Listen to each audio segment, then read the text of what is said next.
أعوذ بالله السميع العليم من الشيطان الرجيم بسم الله الرحمن الرحيم اللهم صل على سيدنا محمد وعلى آله وصحبه وسلم. Madam Chair, Commissioners, Lead Counsel, Assistant Counsel, viewers and listeners, members of the press, good morning. Welcome once again to our daily proceedings of this Commission of Inquiry into Local Government Councils and related matters. Without further ado, I have the honor to yield the floor to Madam Chair for our next item on our today's agenda. Madam Chair, over to you.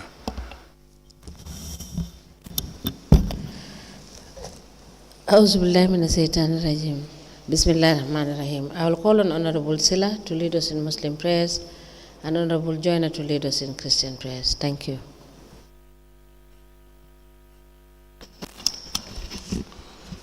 Thank you, Madam.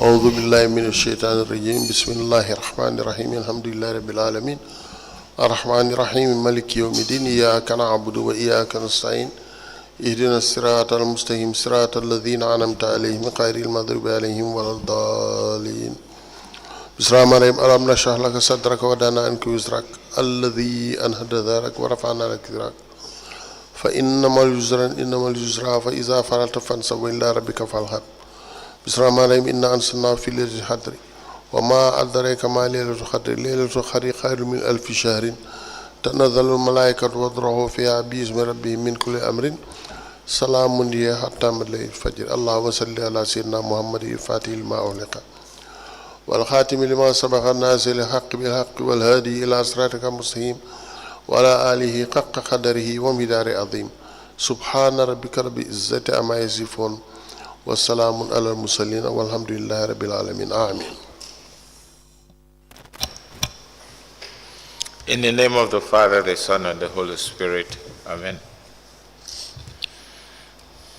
Let us go forth this day in the name of Christ, and may He favor us and give us the supernatural breakthroughs to testify of your goodness today and forevermore. Amen.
Good morning, Madam Witness.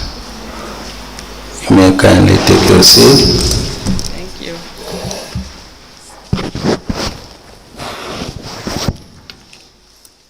Madam Witness, for continuation of your testimony before this Commission of Inquiry into Local Government Councils and related matters, may I remind you once again that you are still under oath before I hand you over to Madam Chair for us to proceed. Thank you. Thank you. Madam Chair, I hand over the witness to you for us to proceed. Good morning, Madam Sonko. Good morning, Madam Chair. You're welcome back. Thank you.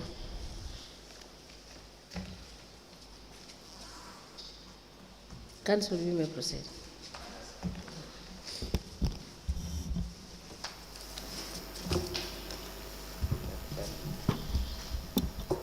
Good morning. Good morning, everyone present.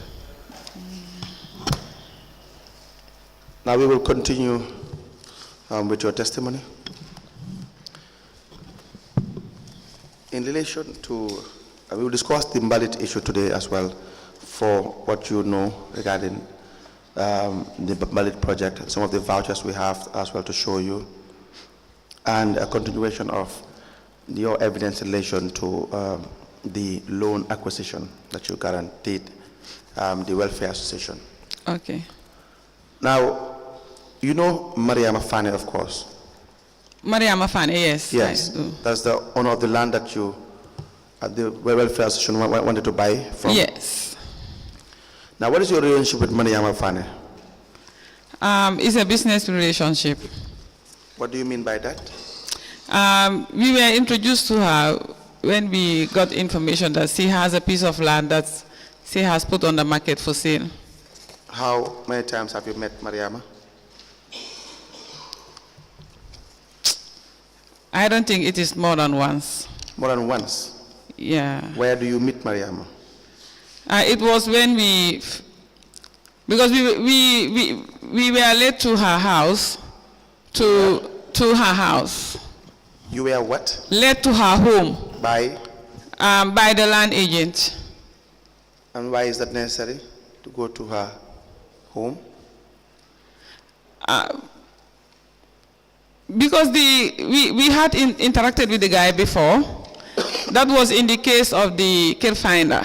Yes. Yes, and when that one did not go through, after some time later, we received information that there is another property with, because the initial one, the problem was the documents to the land could not be produced.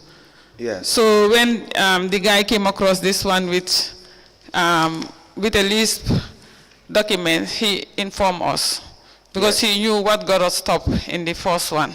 Yes. Yes. But my point now is, why would you, as CEO, why was it necessary to visit Mariama in her home? No, I did not go alone. The Welfare Association went. How many of you went? Mam Kaba was there and Babukar. How many of you? 3. How many is the number that makes up the Welfare Association's executive? You have the president. The yes, president should have come. It was we all agreed to go with him, but I think at the last minute he gave excuse that he lived all the way in Brikama, yeah, that it was okay for Mam Kaba and Babukar to go, and because they had put me as an advisor, so I volunteered to. I am asking because Mariama Fane, of course, gave a statement. She will testify as well, but she mentioned that you went to her house with the treasurer. With the treasurer? Yes. Yes. You went, and that's Babukar. Yes. And you went to her house, and it appears it was on 2 occasions as well. There was a? It was on 2 occasions that you went to her house. It appears. How many times have you gone there? It could be, but I don't think it was more than twice. Yes. Because the one I recall fully, it was the first day that we went there. Yes. Yes. And what was the purpose? To witness what was going on, because I was called up as a signatory to the new account that was opened at Ajib Bank. Yes. Yes. So just to witness, not for me to be directly engaged in the negotiation, but to witness what was going on. Now, as CEO, I am trying to understand why it would be necessary to do business in that nature, in that form. It's so informal for you to accompany the Welfare Association to a seller's house to discuss business. Was it not supposed to be the other way around? If it is purely official, they have to meet 2 people in your office, especially you, the CEO. Would it not be more appropriate? I believe it is because the welfare was interested in it. Yes. And we are so eager to. But you are not. You are different. from the welfare. You have a distinct personality from the welfare. Yes, That's the issue. That's right. But during that period, everything that they were doing, they were putting me in the picture. But you, not in your individual capacity, in your capacity as CEO. If you were not the CEO, would they have put you in the picture for No. this? That's the issue. They wouldn't have done that. So they would have dealt with whosoever was occupying the position of a CEO at the time. That is the issue.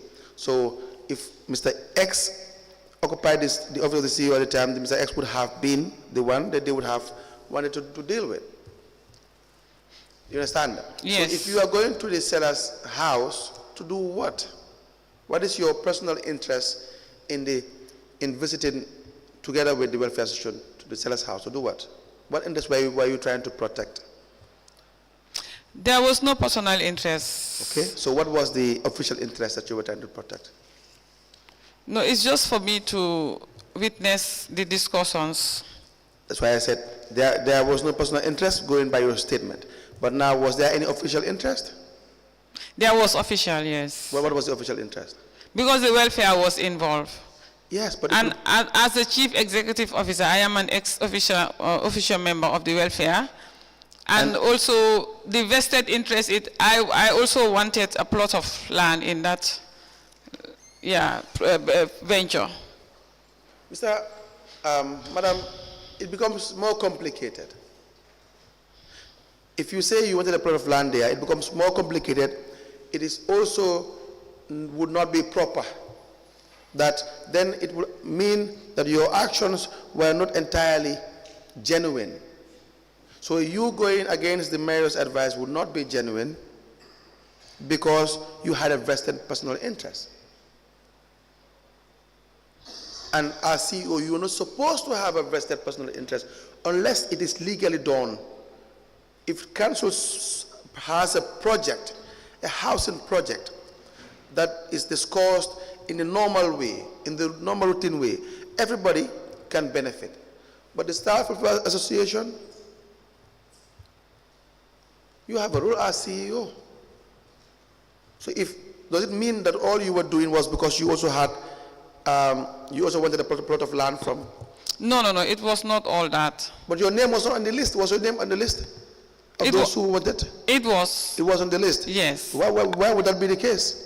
Because I expressed my interest in it. But is that the reason why you were interested in going against the advice of the mayor? No, that was not the reason. How would anyone believe that? How would you convince the commissioners that was not the reason? I explained here from the day that I started. I understand, but now that we know, you had said that you wanted a piece of land, a plot of land, and you had an interest in it. So how would the commissioners know that your actions were not were genuine? Your actions were not done in bad faith. The idea that you believe genuinely that you had the powers to do the actions you did, even though you could be wrong, could have been excusable, could have been excused if you were acting in good faith. But were you acting in good faith? I believe I was. But your actions didn't say that, madam. I'm sorry. Your actions didn't say that. Your actions were contrary to what you are saying now. They do not denote that you were really, genuinely with the belief that what you were doing was proper. Do you understand that? Once your interest conflicts, we had discussed issues of conflict of interest the last time here, together with the council's lawyer, Ms. Senghor Law Practice. We had discussed that. You agreed with me that there was conflict. My opinion, I don't know what the commissioners think, is that it's a conflict. That you are representing Bajam, who was awarded a contract by KMC, who is also your client, and the mayor as well is also your client. I do not see how it can be argued otherwise. But your case too is a clear conflict in your capacity as CEO. Because you went to the house of the seller. Because I was invited to go. Yeah, but it was wrong. It was wrong. The house of the seller is not even the office of the seller to do due diligence. It's the house of the seller. Do you understand that? So at what time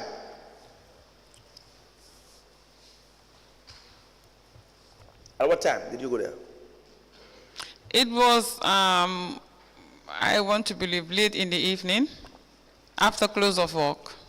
In the evening, late, after close of work. Do you think that would be proper?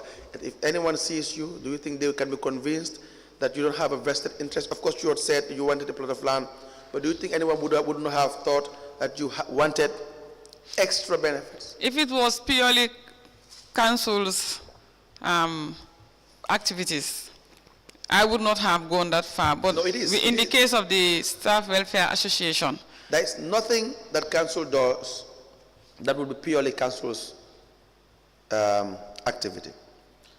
Do you know- I mean, the management of the welfare is a separate body Yes, from my responsibilities yes. as the, in terms of managing the council's affairs. But they have a link. They have a link.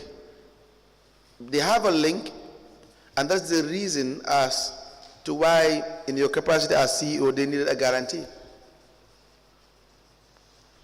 Do you see that? Yes. So there's always this link. That's why I said council does not do any activity that is purely council's activity. It depends on the sense that you're talking about. But my point is, whatever is done is for the benefit of the people that council serves. So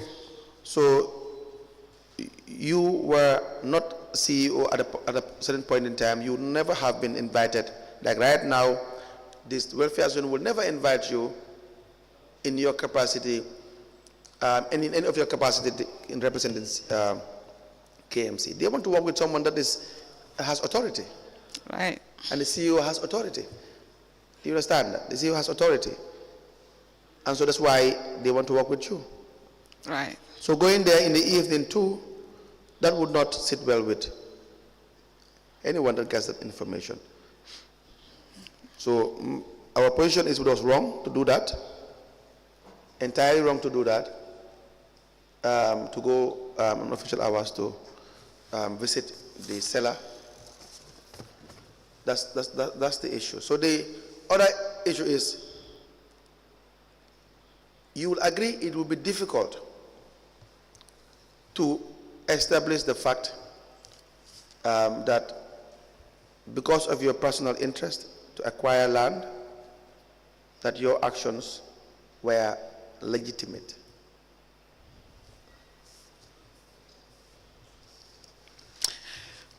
I thought I was helping the welfare association to achieve their goals. Right. Yeah. So where did you sign the agreement with Fania? I did not sign. It's the welfare executive that signed. When was it signed? Were you present? You know, they had a lot of consultation with me. Even if I am not present, I would always see it, review it before it is signed. So were you present when it was signed? I think they signed and then took it to her office to sign. I always like to say that if I say were you present, it requires a direct answer. No, I was not present. Okay. All right. Now, the other issue I want us to discuss is in relation to the Mallet project.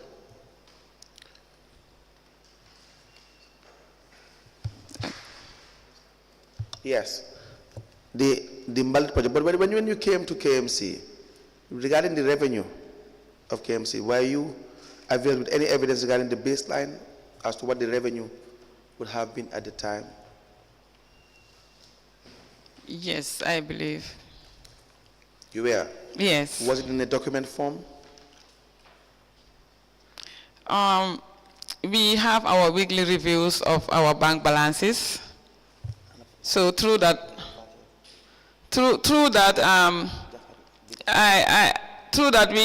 got to establish, at the time, the baseline of the revenues. All right. Yes. Now, when you came in with respect to the Mallet project, the trucks that were to be acquired from Express Motors, these negotiations have already started with Express Motors, do you know? No, when I joined the council, they had already acquired the trucks. Yeah, everything was done. and concluded, and the trucks were in operation. How many? 19 trucks. 19. Yes. You had an issue with the trucks. You had an issue with the contract, the agreement, and everything. Right. What was your concern? In my briefing with the mayor, that was the first day that I reported to work. Yes. He explained the Mbalit project, the establishment of the Mbalit project. Yes. And he informed me that it was a PPP arrangement with Espas Motors. Yes. Then I did not have time to go through the contract agreements and the other arrangements relating to the Mbalit project. So I took it as that. And from my understanding of PPP, council was not supposed to spend, or was not supposed to be responsible for the repayment of the facility that was used to acquire the trucks. Yes. Yeah, I was informed by him, again, the mayor, that when the trucks came into the country, for the council to clear the trucks from the ports, they wanted a UD waiver from government, but that was not granted. And according to him, he said he felt that was wrong. Council should have been supported. Yes. And I also was not happy about it. But at the time, I did not know that. I was with the understanding that council was entirely responsible for the procurement. I did not know that the trucks were procured by Espas. Yes. Imported into the country by Espas, and so it was supposed to be Espas that was supposed to pay for the clearance of the trucks at the ports. Yes. Yeah, so, but as time goes on, as I started becoming familiar with the arrangements, and I was asked to liaise with Espas for them to deliver the reserve truck that was not delivered, because from what he told me that there was supposed to be another truck to be used as reserve that was procured. Yes. Yeah, it was among the lot, and that was delivered, but that one was left behind. So he advised me to liaise with the management of Espas for them to deliver the one that was outstanding.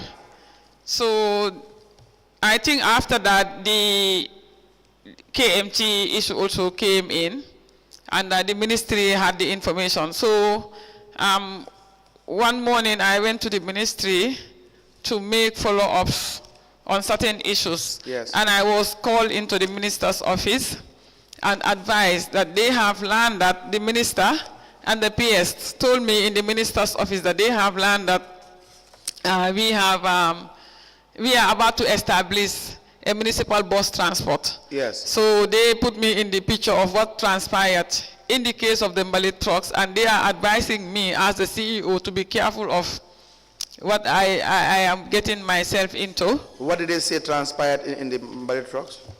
They said the minister told me the mayor sought his advice about the project. Yes. And he gave the mayor the advice to liaise with the PPP unit of the Ministry of Finance. Yes. And mayor did not do that. Yes. Yeah, they went ahead with what they wanted to do, to pass a general council resolution to work with experts, Yes. to work with experts on PPP basis, according to the mayor. But from what I realized in the document, there was no PPP.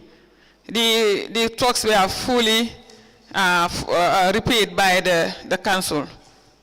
Espas was just used to buy the trucks and to bring them, yes, into the country.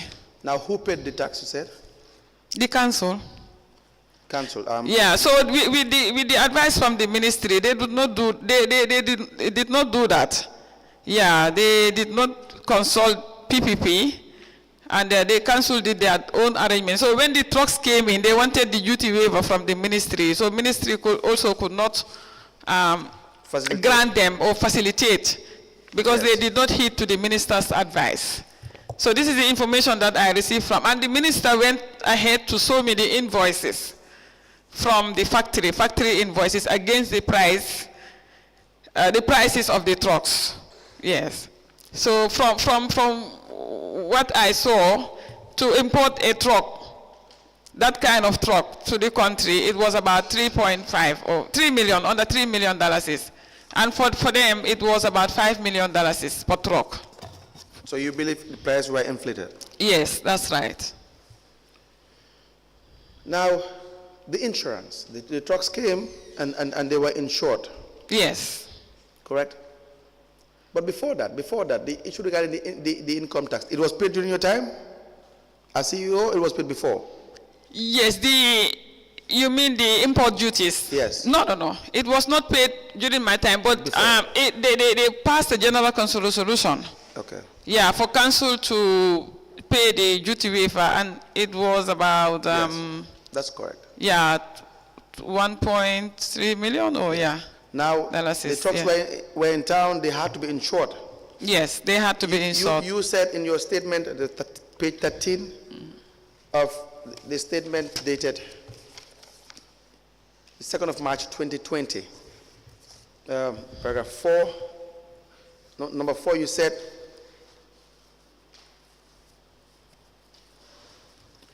number 5, sorry, the fact that more than 50% of the insurance cover for the invalid trucks was being given to Takaful Insurance Company, which is a family business of the mayor. What were you trying to say here?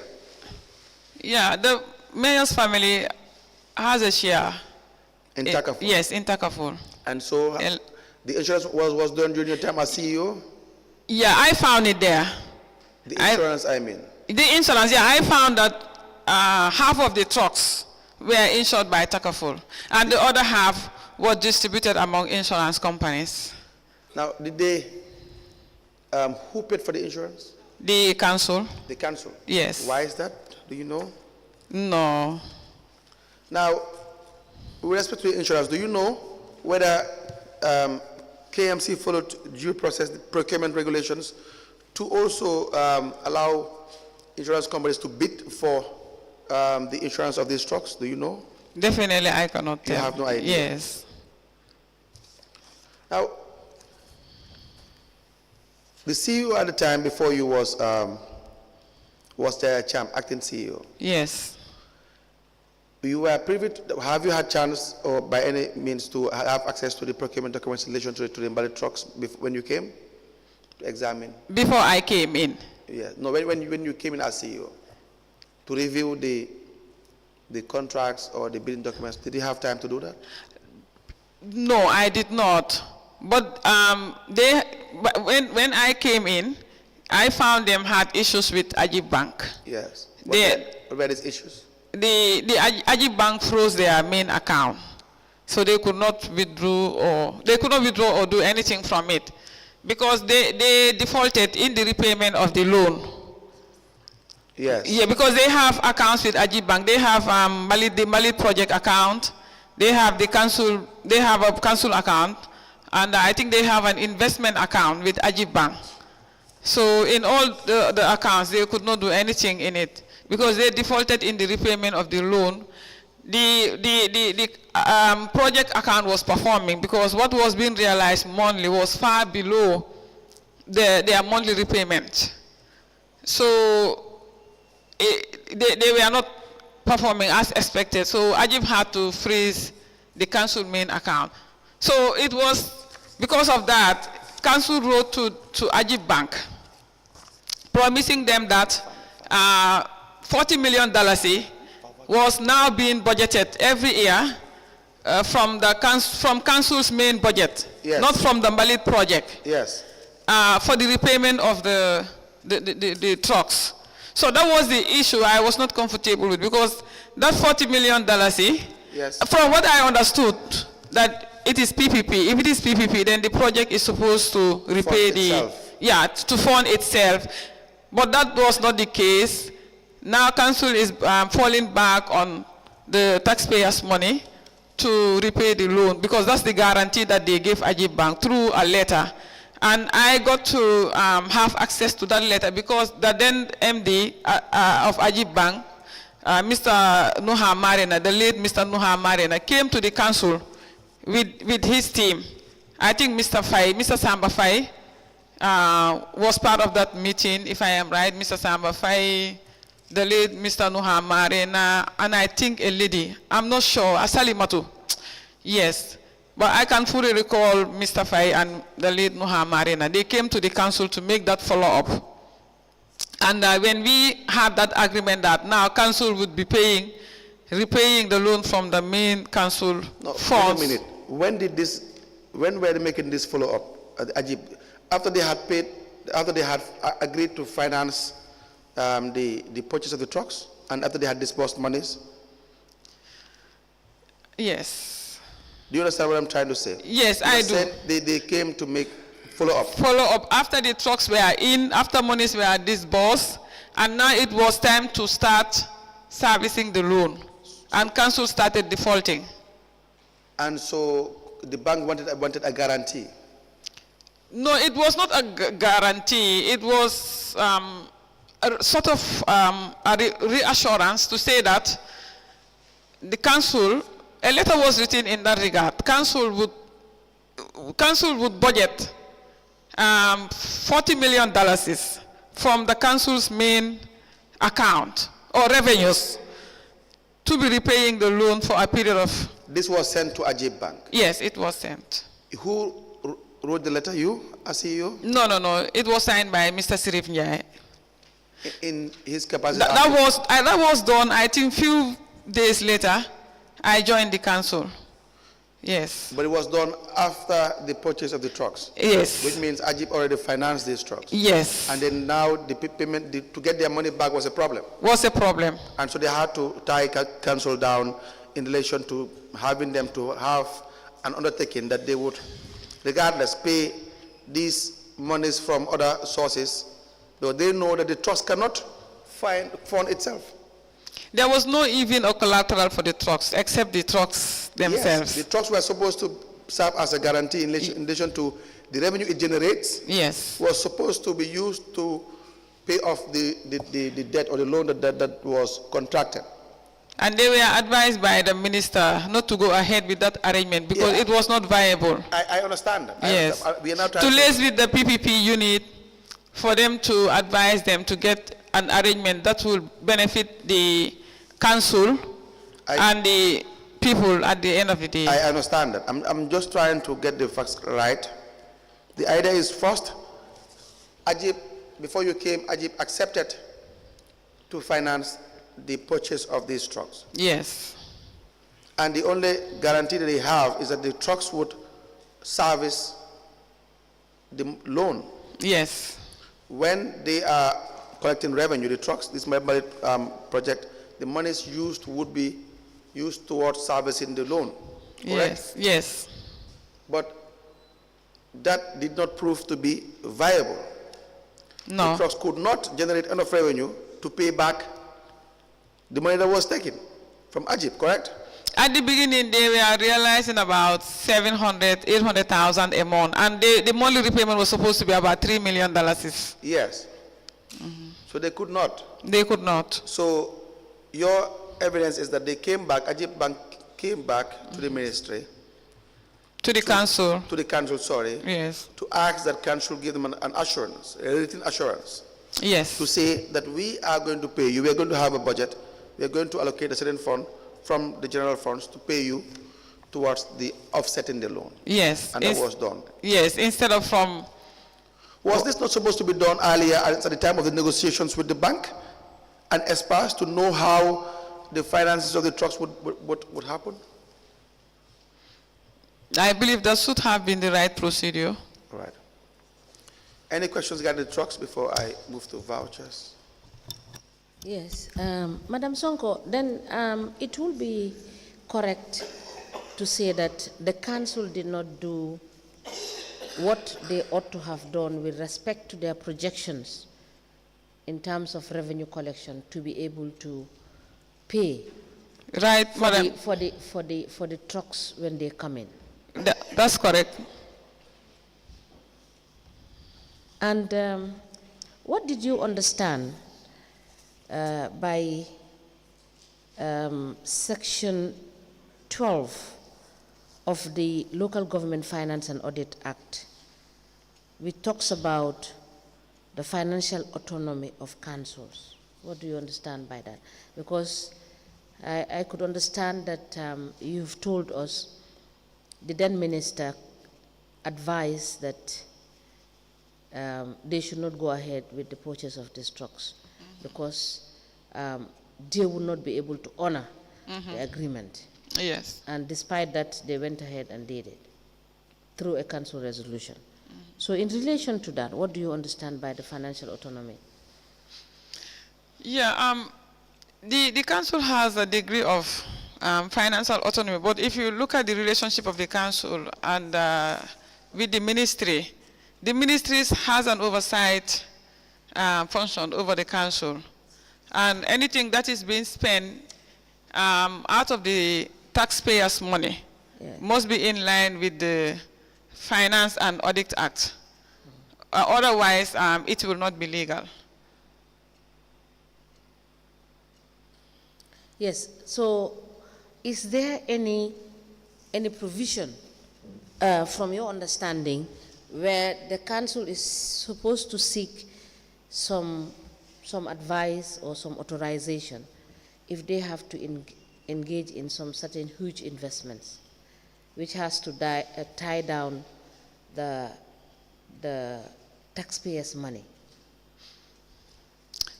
Do the ministry have to intervene at a point, of course in collaboration with the council, to give advice and direction?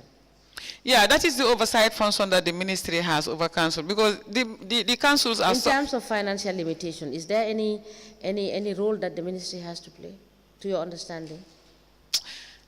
I am not clear about any laid down rule. But I know the councils are subvented by government through the ministry. Yes, and because of that, I want to believe there should be some financial control. The ministry should have some financial control. It's debatable, but I believe... Please read for me.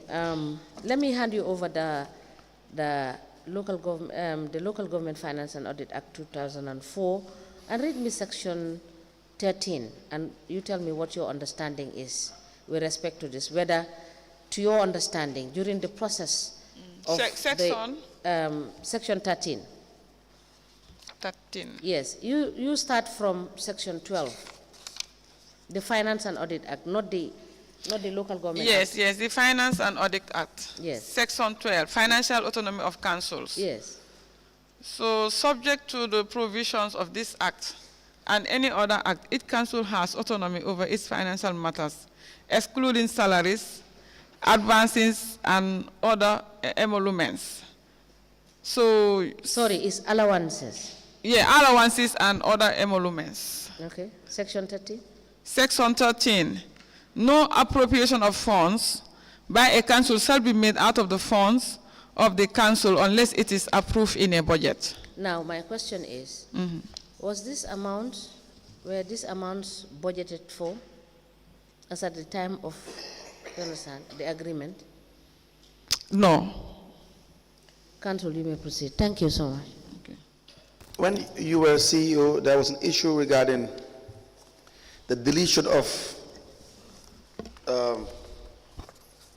interest. Council, you started, sorry, my apologies. Yes, please you started discussing about the payments to Simon Madi last Thursday. Yes.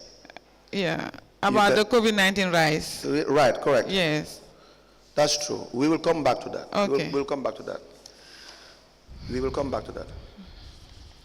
Now, the deletion in relation to, I have a document here I will show. It's also captured in the reports as well. There's a period that they were missing receipts, about $297,941. That was deleted in the system. I'm not sure whether you recall this. Do you recall this? Yeah, it was brought to management's attention during my time. Let me show you a letter written by Sheriff Njai as well. Okay. And may I add that, Council, before we treat that one, the staff of the project, the Mbalit project, were paid by the council as well. And they were supposed to be paid by the project. The staff of the Mbalit project? Yes, staff of the Mbalit project, because they were not main staff of the council. Yes. Yes, so their salaries, their allowances, everything was borne by the council. But why were they paid by the council? Because the project was not making enough money to be able to take care of its recurrent costs. Even the maintenance of the trucks was also borne by the council. In addition to the salaries that were paid as well? Yes, and there was a time I realized that even those salaries, income tax was not deducted from the salaries of the staff. You stated in your statement, but did you query this? Raise this issue. I raised it in the mayor's office in the presence of the finance director, and I... Who was the finance director at the time? Dr. Aliuketa, and I asked them to take immediate action, because if GRA found out, we might be liable for economic crime. Yes, but was that issue solved in any manner? In the following month, I didn't see them take any action. Then I called the project manager. Yes. And I advised him to take care of it with immediate effect. Even with that, I don't know now. Who was the project manager? The Bakari Singate. Bakari Singate? Yes, was the project manager at the time. So, but the issue of the salary, you would have to sign up for it. You would have to approve. Yes. But why would you approve their salaries if they were to be paid by the project itself? Because I was hoping that they would heed to my advice, but that was not done. But still, with the idea that you would even agree that they should pay, that you know it was wrong, but why would you as CEO continue to... I didn't realize it in time. When I realized it and gave instruction, in fact, I had in mind that I was going to write so that I would have evidence to say that I had raised this issue. In the beginning, you had a good working relationship with the mayor. Yeah, I do, but when I came across, or when I realized that income tax was not being deducted from the salaries of staff of the project. Yes. I genuinely raised it in the mayor's office. Yes, I know. And I also called the project manager. Yes. But when no action was taken, I had planned to write. Yes. To formally to the mayor. Right. And to keep my copy. But before that could happen, I traveled to Dakar. Yes. And this issue came up before I returned from my travel. But how many months have you paid the staff in the budget project before? No, I paid them for about an year or so. About a year or so? Yes, yes, before realizing it, to be frank. Yeah, but it was a project. That was the problem. Yeah, it was a project. So what made you to continue paying? That's why I am saying, was it an issue of you having a good relationship with the mayor at the time? No, But there were no issues in the beginning. No, there were issues at the beginning. At the beginning, the relationship was good. Yes. But as I settled in, and I started discovering or realizing anomalies here and there, our differences also started coming up. Coming up. Yes. All right. My position is, if something is wrong, then it has to be classified as falling within the category of wrongdoings. And so, the idea that you have a project, when you came in as CEO, you know there was a project going on, and of course you are highly qualified. That's why you were appointed. It would have been more prudent to raise these things and probably put it in writing that payments were made to or are being made to the staff of the Merit project, and they are not supposed to be paid by the council itself, and so this project is wrong unless other actions are taken to rectify that. You understand? Yes, I do. Back to the issue of the deletion, how was this issue dealt with? $297,941 is for the 3 bottles of monies received.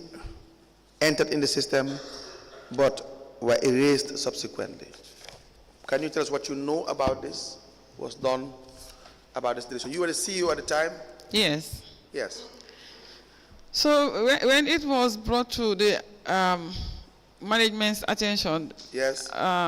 We also forwarded it to the Establishment and Appointment Committee. Yes. Yes, and the Establishment and Appointment Committee held a meeting. Yes, I think that was the only meeting that I remember. What was the meeting about? About this deletion of receipts from the system. Yes. Yes. Was this issue ever resolved? Was the Issue ever resolved? Were actions taken? From that meeting, the advice was to engage the system developers. To engage the system developers to come and explain how it could be possible to delete receipts from the system. They explained. They explained to the. Yeah, but that did not find me there. Okay. Yeah. So from what I understood, or from the point that I left things, the system developers were supposed to be engaged to come and explain to the council. Yes, so that's where I left things. That's why you stopped. Yes. You left when? In July 2021. 2021. Yeah, that's when they sent me home. We have a correspondence dated the 28th of December 2020. I'm Cardiff Municipal Council by the Deputy Director of Finance. That's Shirif Njai? Yeah, this was when Shirif wrote about this for the first time. Yes. Yeah. Director of Finance, address the CEO is copied, Lord Mayor is copied, IT Manager, Finance Manager 1. Let me show you what we are talking about. Please go through the document.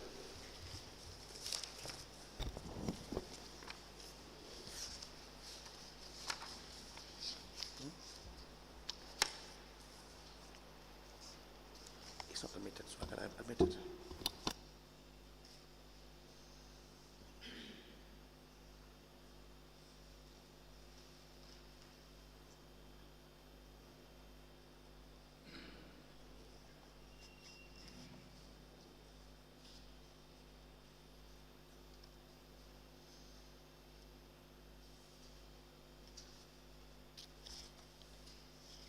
Yes, exactly. This is what he brought to the attention of the Yes, let me have it first. management.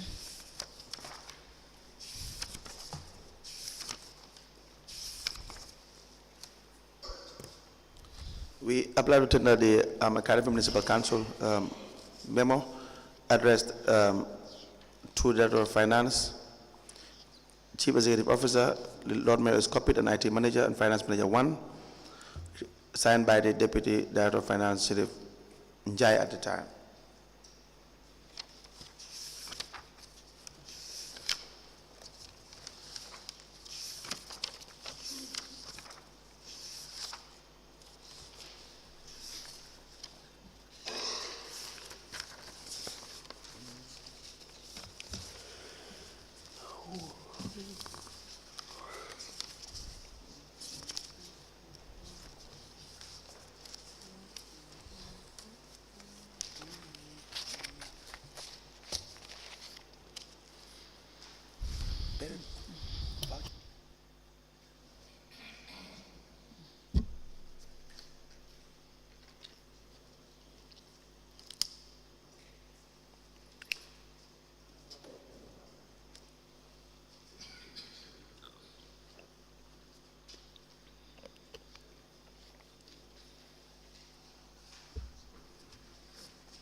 A memo dated the 28th of December 2020 with reference KMC/FIN/342 This is from the Deputy Director of Finance, and it is addressed to the Director of Finance, copied to the Chief Executive Officer, also copied to the Lord Mayor, IT Manager, Finance Manager 1, and IAD, with the subject missing receipts in brackets confidential.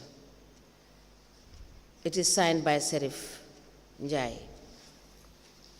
The said memo is admitted in evidence as an exhibit, and it is marked as LGC/SMS/KMC/10012. As the Commission please. May I please have the exhibit? Should be 0111. As the Commission please.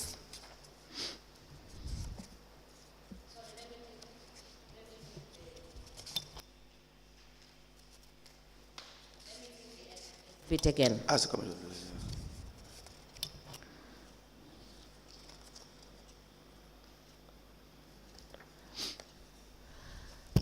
The memo dated the 28th of December 2020 with the reference KMC/FIN/342. It emanated from the Deputy Director of Finance. It is addressed to the Director of Finance, Chief Executive Officer, Lord Mayor, IT Manager, Finance Manager 1, and IAD, with the caption, missing receipts and in brackets confidential. It is signed by Serif Njai. The said memo is admitted in evidence as an exhibit, and it is marked as LGC/SMS/KMC/011. As the Commission pleases. May I please have the exhibit? Yes, so Serif Njai raised this issue. He said in the memo that missing receipts and marked in bracket confidential. Says based on the internal audit director's query on the missing receipts, we discovered that the receipts were drawn and printed and issued to the taxpayer but deleted from the system. I have collected the hard copies of the three major amounts, and this will make up the $297,941 for the tributors. I further verified the bankings on these particular dates, and I found out that the missing receipts amount excluded from the banking, causing a total deficit of $297,941 for the tributors. Within June 2020 of the cash year should explain how does this shortage happen. Not only were the receipts deleted, but he went further to do a reconciliation. Yes.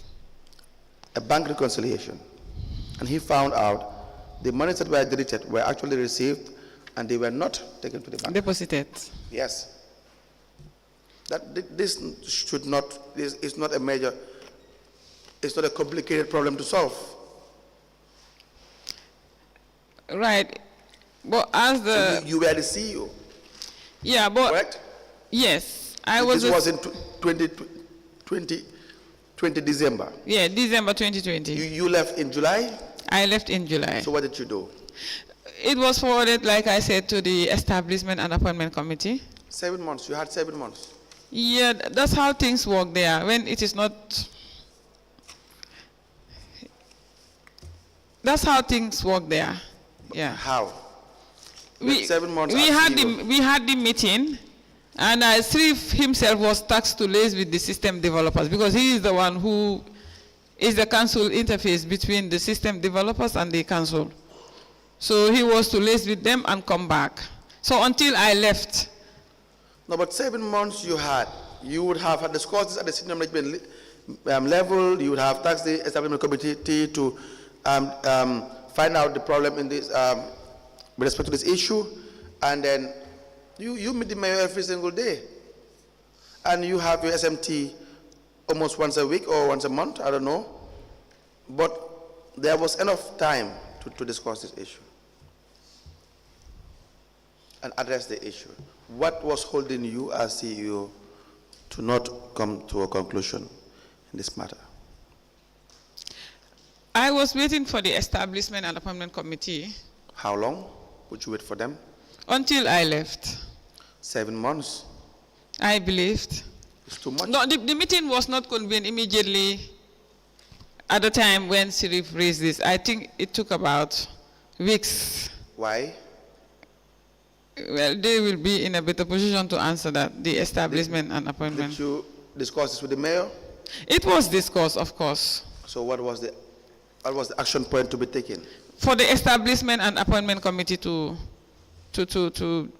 investigate the issue. And report to the General Council. And what was the time given to them? I cannot recall if there was a timeline given. Yes. So this issue was never addressed? It was never addressed when I was there.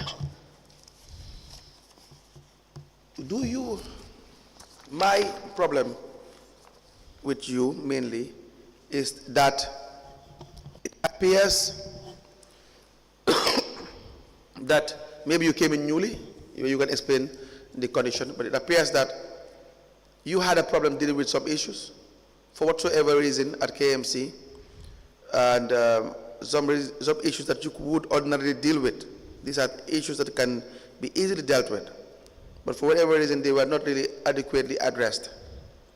And there must be a reason as to why you would not address these issues, because you manage the daily affairs of the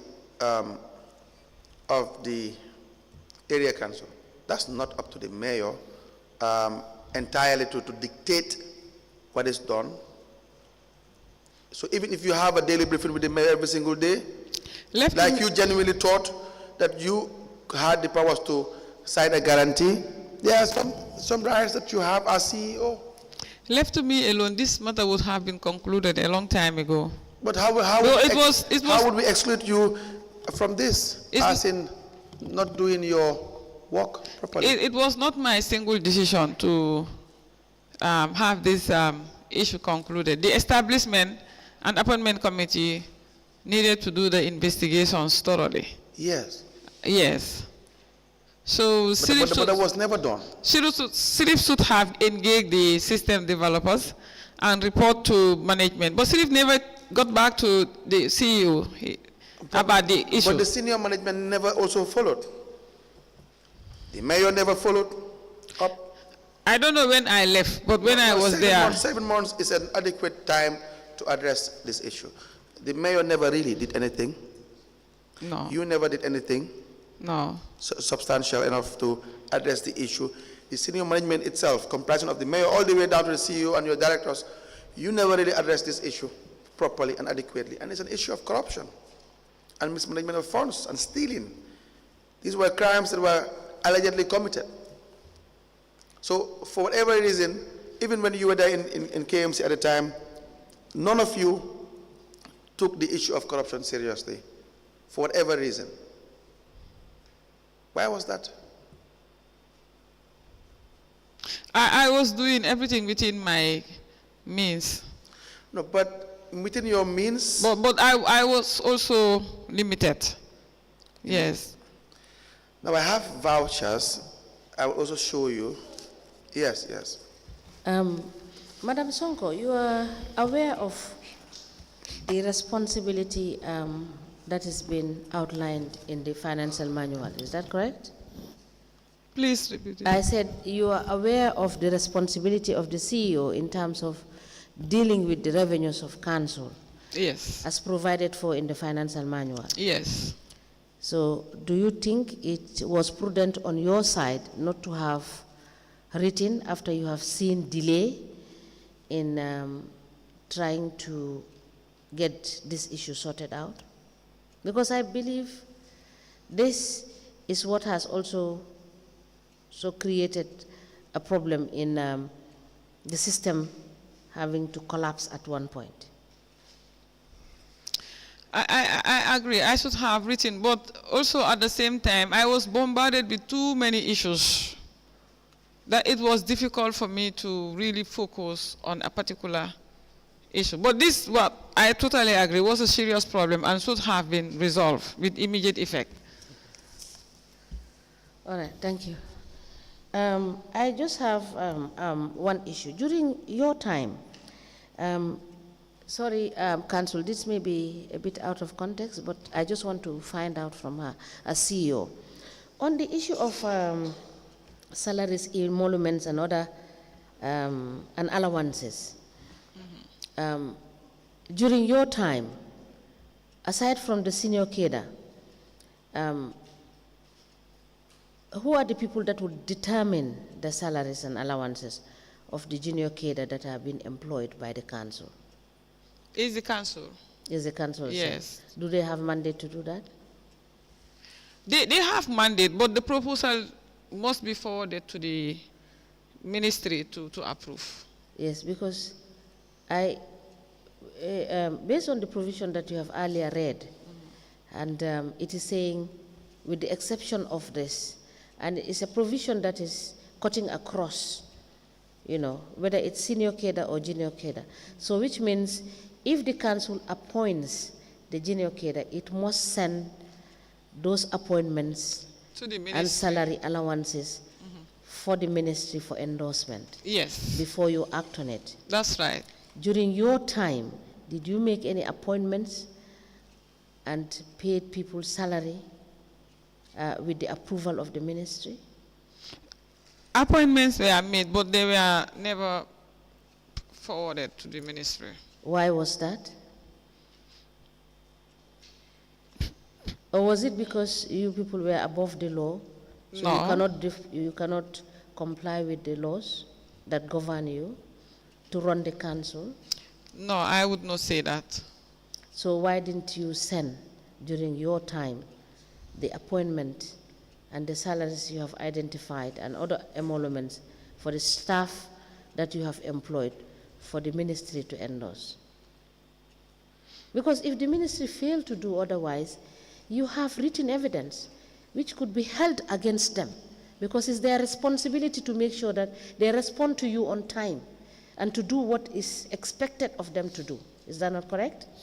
Yes. But when you fail to send it to them to do, and you do what you decide to do, is that in line with what the law is saying? No, it is Thank not. you. Council, you may proceed. Yes, so the COVID relief in 2020, we have a voucher dated the 17th of April 2020, where payments were made to Shaban Ebadi. A voucher was raised. The description is exhibit number LGC, KMC, SMS/KMC/010. It says being payment for 3,000 bags of rice for KMC response to COVID-19 pandemic as per memo attached. And these are monies that were realized from donations, right? Yes. It says donation record, in bracket, non-KMC funds. I don't know what it means. If you receive donations, it is KMC funds. The law says that the revenues of council, donations are part of it, money to receive. That's right. Council, Part of it. please, can I see the voucher? again? Yeah. Yes, yes, Because I I will show. have doubt with the second one. With the second what? Second payment. The second authorization sent to Trust Bank. So I will show you the voucher. It's Okay. signed by Director of Finance, Chief Executive Officer, audit stamped and signed. It is accompanying the voucher is a request for food relief from Lyman S. Sanyang. Letter addressed to the CEO and Lord Mayor. Shabin A. Madi gave an invoice, it's attached. The invoice says $1,680,000 addressed to Kanifing Municipal Council. The Finance Committee passed a resolution.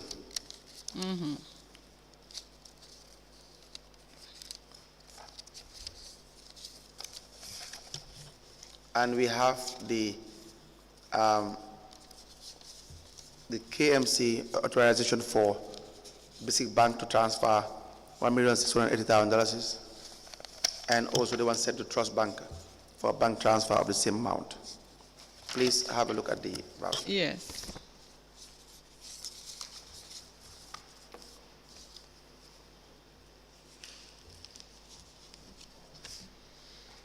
Okay.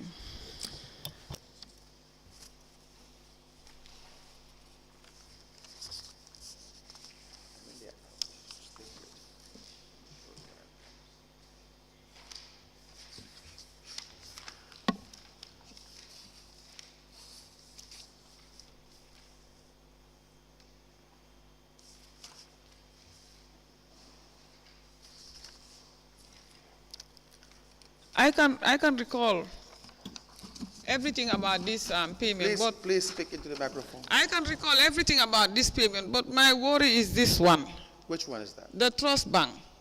Why is Because it it seems the payment is double. I don't know why. And this signature doesn't seem to be my signature. It is different. I don't know how come on the same 17th of April 2020, an authorization is sent to Basic Bank and to Trust Bank.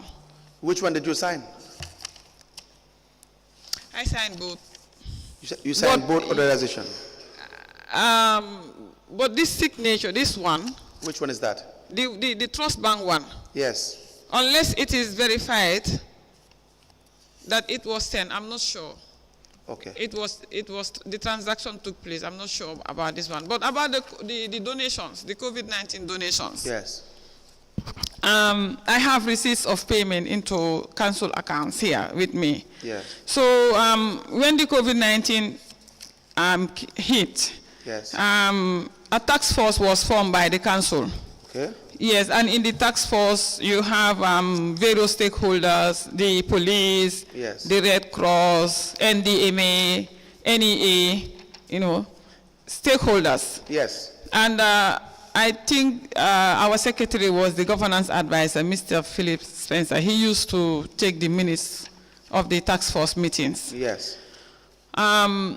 It was agreed that donations received by council will be received by the CEO, Yes. and cash donations. Yes. And donations in kind would be received by the Director of Services. Yes. So I was responsible for receiving the cash monies Okay. from individuals, from companies in the country. Yes. So I have receipts of those payments here. So I remember, You have receipts of all the donations that were received? yeah, all the donations that I received. Okay. And most of the time, these were received in front of the camera. The TV would be around for the presentation. And other media houses, the radios. So I would be asked to receive these donations in the presence of everyone. Yes. I remember AfriCell donated $300,000, sorry. AfriCell donated $300,000. Tough Africa Global donated $100,000, and I think the Gambia Chamber of Commerce too, about $200,000. All the receipts are here. Yes. So when I started receiving these donations, Let me first have the receipts and we can have them admitted. yes, And then please can you make proceed copies for from me? there. Because these are my original copies. Or you make copies and give me the original. Where is it?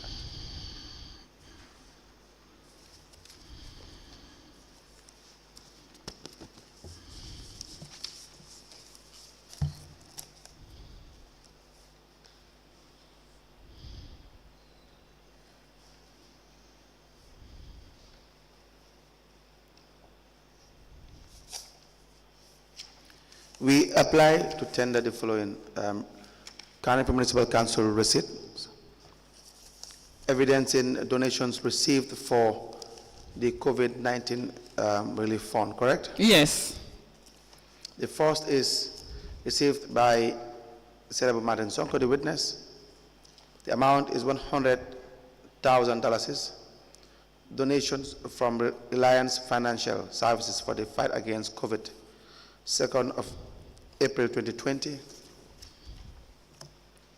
The second is received by the witness, $11,500. Women gardeners, if I am right. Yes, received from the women gardeners. We have an amount of $50,000 received for the COVID-19. It's from GT Bank? 50,000. Yes. So I have an Excel sheet detailing the amounts and the institutions. Those who gave the donations, you write the initial name on top. Yeah, that because I requested for it, but the initial ones, that was not done by the finance director. So what we do then, because yes, there are some that do not have the names of the people that gave these donations. So I have an Excel sheet. I even shared that with the investigators. All right. Yes. So please provide that, have a cover note to explain all these receipts. Yes. You attach it there. Yes. And then when you come back, you can even do that during break today. Okay. Or you come back tomorrow and we have it admitted. Yes. Okay. So, but just to say that, yes. But we'll give this back to you. Yes. And you can do the needful. Yes. Thank you. By tomorrow, latest, we will bring it. Thank you. But proceed with your evidence. So, because of these funds were used to procure the rice. Yes. So when I started receiving these donations from people, yes. I think about 2 or 3 receipts. I was called upon by the mayor. Yes. And he advised me that let me hand over the monies to the director of finance. Okay. Yes. So when he advised that, I almost went ahead with that advice, but I advised myself, if I do this, where would I get evidence that these monies were handed over to the director of finance? That's how I advised him that you need to write a receipt to me in my name to show that I actually have paid these monies into the council's account. So when we did as I requested, we were advised to pay the monies. Sometime later, he inquired with the director of finance if I actually handed the monies to the director of finance, and he confirmed. But with Who confirmed? The director of finance confirmed that yes. I have paid and I was receipted. So they advised that let the monies be taken to Basic Bank. We have an account there that was dormant yes. at that time. So we can deposit the COVID-19 donations into that account until further notice. So we were going along with that advice. Any amount that was received by me, I would also pay it into the council's account through the director of finance, yes. who would hand it over to his staff to go and deposit into Basic Bank. Yes. So one fine morning, during the COVID-19 period, the mayor called me in his office and informed me that his brother, Abdul Aziz, yes. Bensouda, has negotiated with Saiben Mahdi yes. For the council to procure, is it about 3,000 bags of rice? Yes. Yeah, to be given to residents in the municipality as a relief. Yes. Yes. So they gave us the amounts to be paid. That's how we went ahead to process the payment to Saiben Mahdi. That, if what you're saying is how it went, that would have been very unlawful and very illegal. Right. The brother of the mayor, Aziz Bensouda, is the lawyer that you're referring to, that you had met on several occasions during meetings, through Zoom meetings, and also been a member of the Waste Management Task Force. Task Force, yes. That would not be proper. That would be wrong. The mayor's brother does not dictate procurement in council. Why would you allow that as CEO? Well, for me, because it was donations, my mind did not click to that.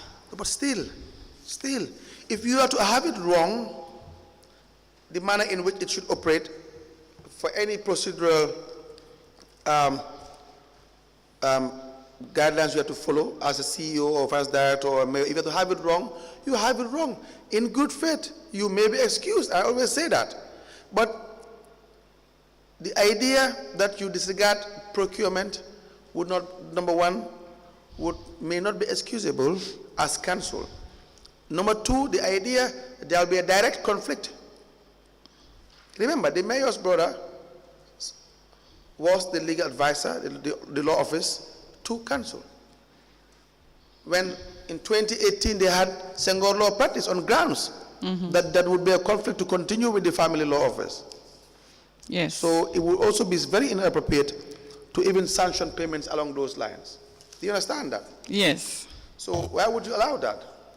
Let me read to you the resolution we have on 31st May 2018. 31st May 2018, KMC resolution. It says on page 4, resolution 14, that whereas members want to avoid a potential conflict of interest regarding Ami Bensouda and Co. Law practice, who are the external retained lawyers of council, whereas the aforementioned law firm submitted notice of termination of their contract due to the relationship that exists between the firm and the Lord Mayor, whereas the aforementioned law firm wants to allow the council to choose a new legal advisor, resolved that Ami Bensouda and Co.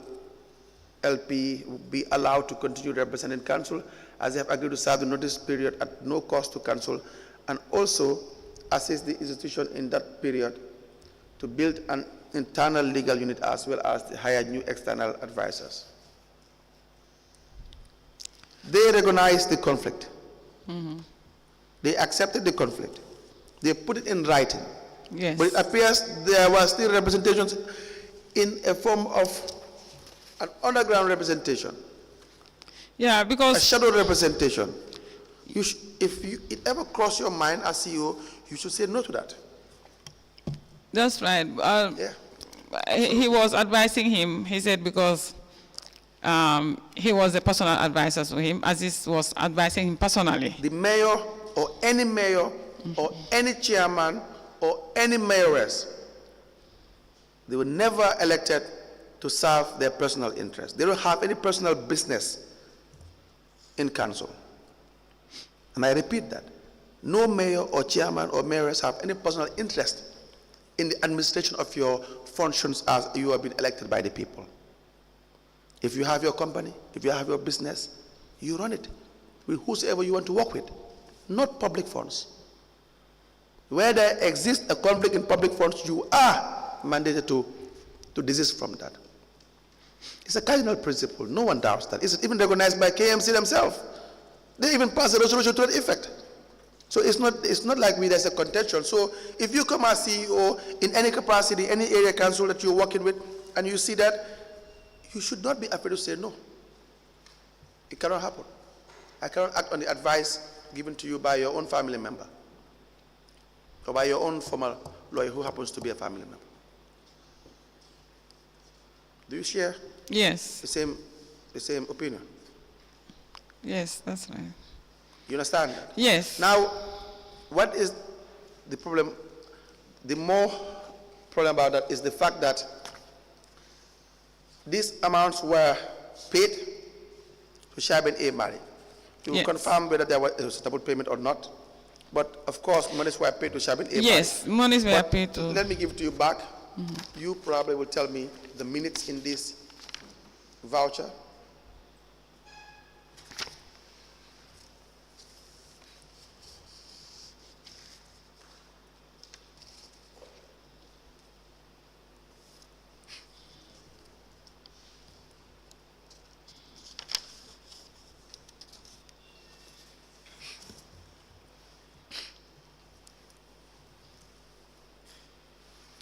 So this is from the Director of Services to the Acting Chief Executive Officer.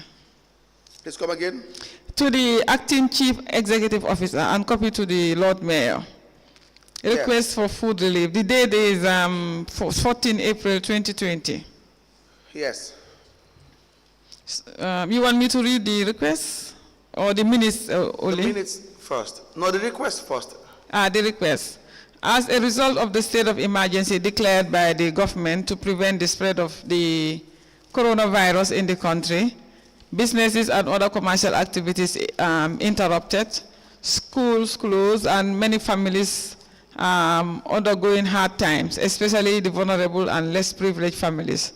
To remedy this unfortunate situation, council plans to distribute relief items in the form of rice to the deserving households in each ward. In this regard, I herein request for the procurement of 3,000 bags of rice, 25 kg, to be distributed among 3,000 vulnerable households who are affected by the effect of the COVID-19. Thank you for your usual support and collaboration. Who wrote this request? Lamin Estanyang, Director of Services. And who is it addressed to? To the Acting Chief Executive Officer. And were there any individuals or office departments copied? It was copied to the Lord Mayor. Now, was that action minuted? Please? Was that request minuted? Yes, it was. Please guide us through the minutes on. It says here, CEO, the COVID-19 fund is sufficient to pay. It's sufficient to pay the whole rice amount, and is here. It is written on the. It's not clear. Now, who wrote that? This one is the. This one I want to believe is Sirif Njai's. Right. Signature. Was this issue discussed in your daily briefings with the mayor? Yes, it was discussed. And what was the instruction? The first time I received instruction in this regard was when he informed me that his brother has negotiated.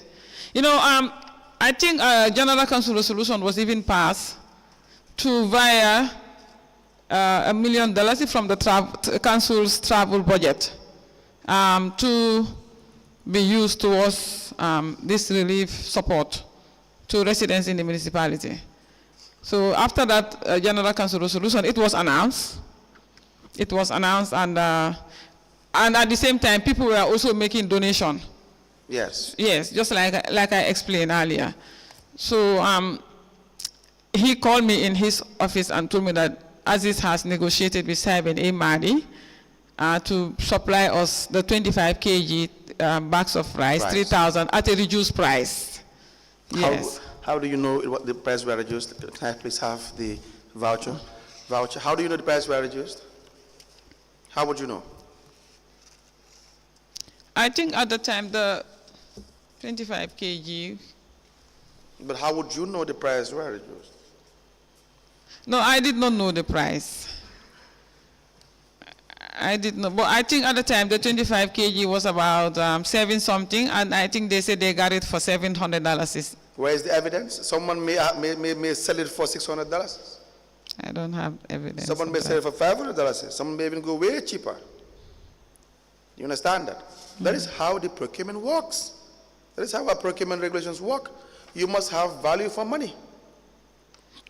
You understand that? We don't leave our procurement, the public procurement, in the hands of private individuals who don't work for the institution, who are not qualified to administrate, to administer the procurement, who are not mandated by law to administer the procurement. This, as CEO, and like I'm saying, you should know. I would tell any CEO that you should know better, and not to allow yourself to be made to do things that would not be proper. Let me read to you the Finance and Audit Act 2004, Local Government Finance and Audit Act 2004. It says, page 6, Revenue and Funds of Council, section 4. The revenue and funds of council include all sums of money or funds accruing to a council. Without prejudice to the generality of subsection 1, the revenue and funds of council consist of A, monies derived from rates imposed by the council under or pursuant to the provisions of this act. B, local taxes. C, monies payable to a council under the provisions of any other enactment. D, monies derived from licenses, permits, dues, charges, fees, or royalties.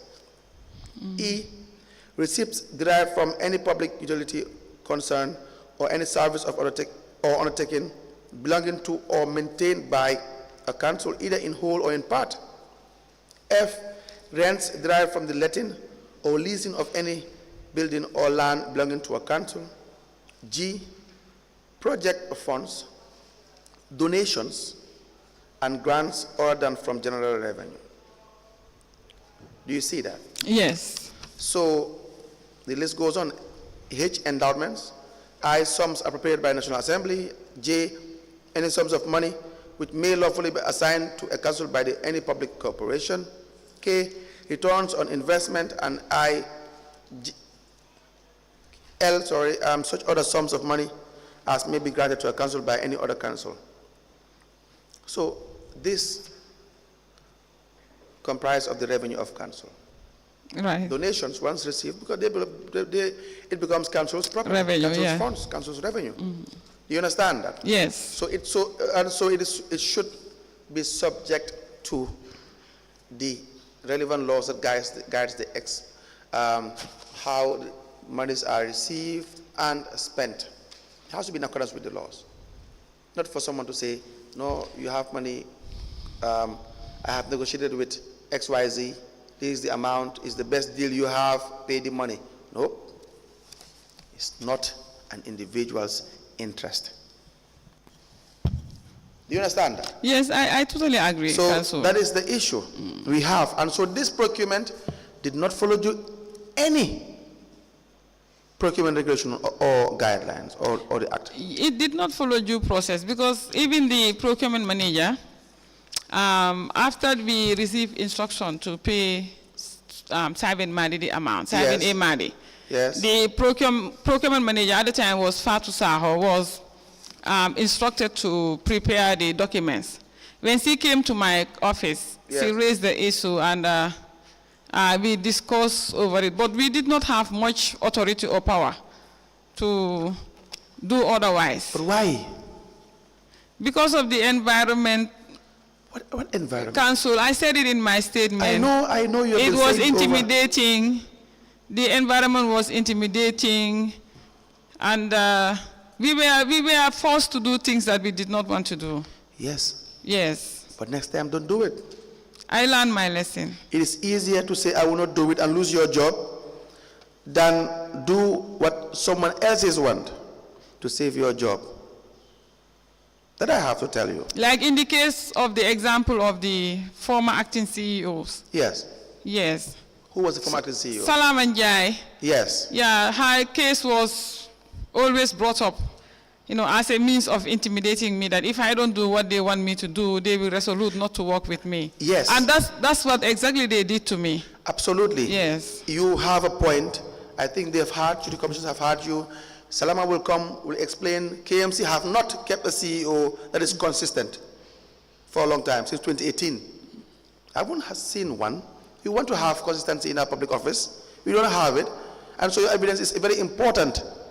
But the idea that you have a TOR, the idea that people are employed in the public service and they have their TOR, what they should do and what they cannot do, is important. So that moving forward, we know nobody should make you do things that you don't want to do or would be wrong. We don't set up the public institutions to allow one person to control it, no. Any institution.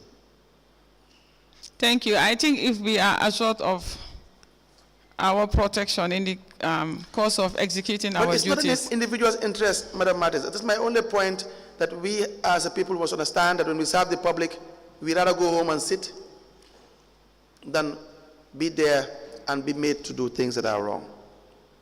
You understand that? Yes. That's the idea. Well, at least that's my individual belief.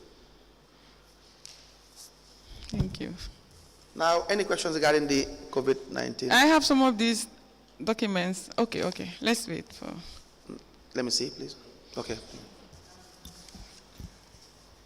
Well, you left in 2021. Yes. July. Yes. That was towards the end of COVID-19. Yes. As at the time you were leaving, was there any reconciliation done as to the funds you have received, what expenses you have made, what is your balance as to what you have received so far?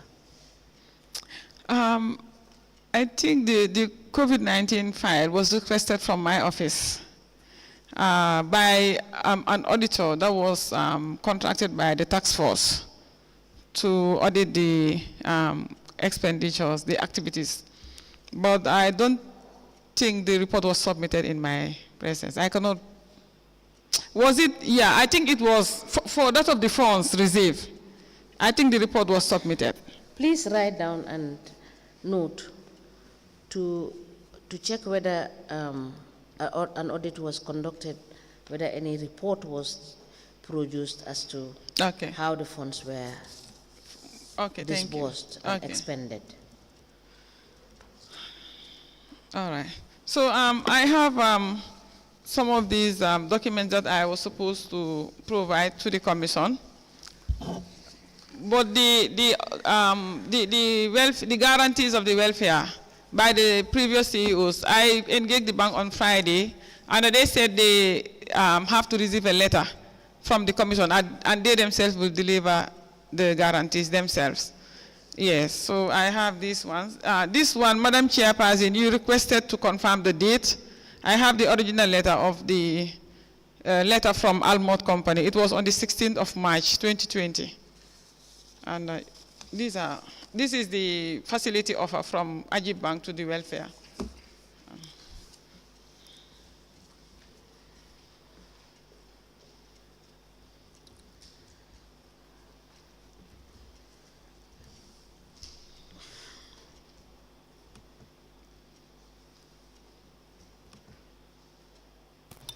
We applied to the different documents.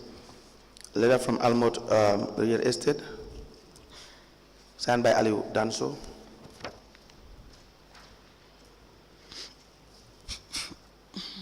A letter from Lamin K. Ture and family, Gujur Village, West Coast Region, addressed to Aliou Danso, CEO Almond Real Estate, with the heading termination of contract. Ajib Bank, a facility offer letter, addressed to the President, KMC Staff Welfare Association, into evidence asset.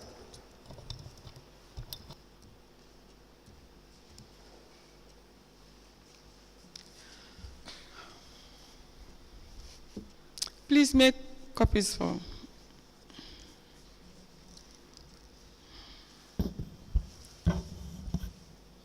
Madam Sonko, you may make the application and request for copies. We are going to retain the originals and we will avail you copies. Thank you.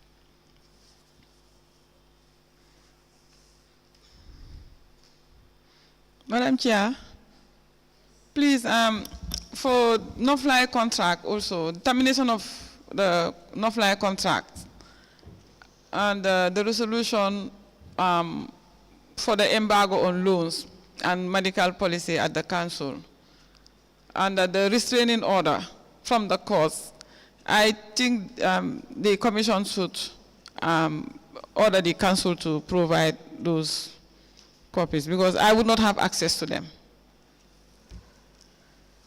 Those are the 3 documents that are pending. Madam Sonko, that is noted. Thank you.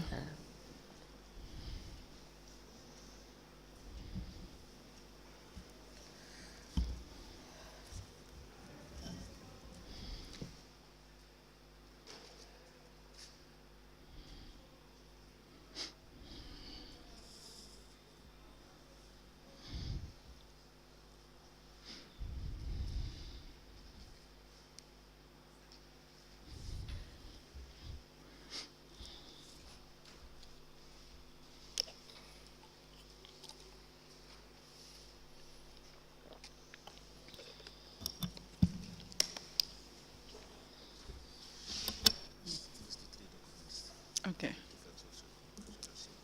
Okay.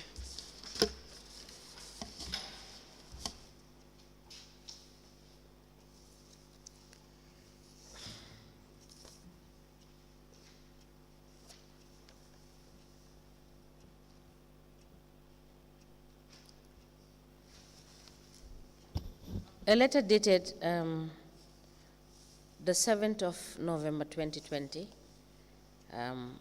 It is from Almot Real Estate, signed by Aliou Danso, CEO.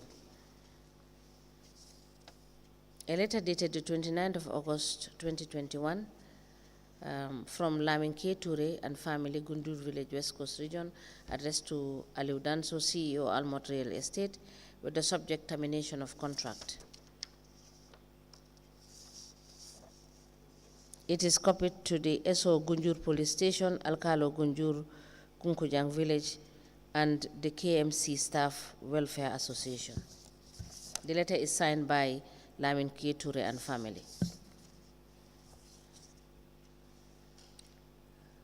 A facility offer letter from Ajib Bank dated the 29th of June 2020, addressed to the President, KMC Staff Welfare Association.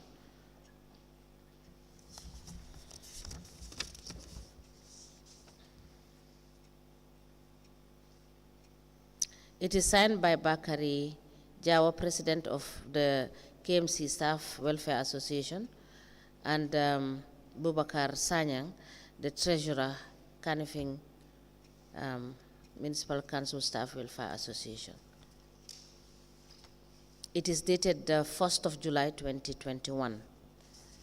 These three documents are admitted together in evidence as exhibit, and they are marked as LGC/SMS/KMC/012.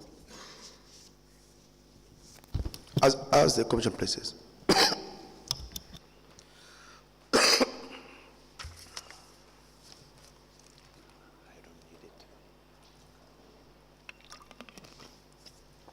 We have 2 vouchers from AMCC Enterprise. You've dealt with AMC Enterprise when you were CEO.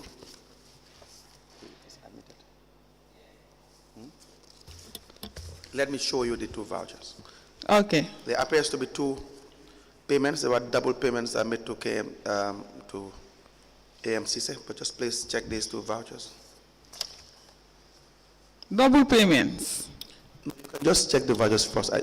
You tell us whether it is your time that our CEO and whether you signed these vouchers.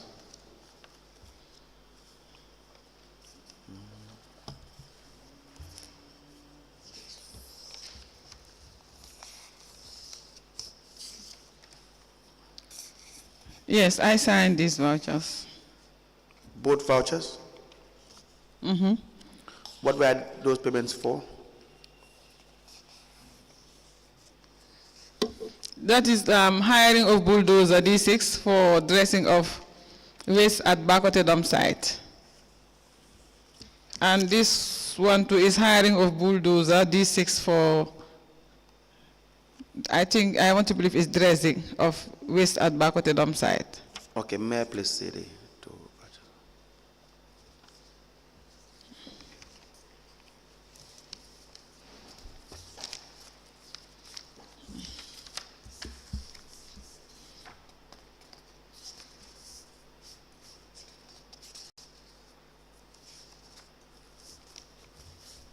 We apply to tender the following vouchers.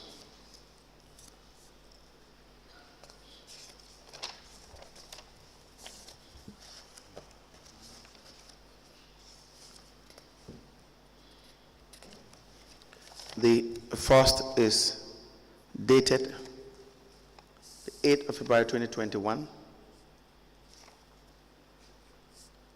paid to AMCC Enterprise, $175,000. The second, 24th of February 2021, paid to AMCC Enterprise.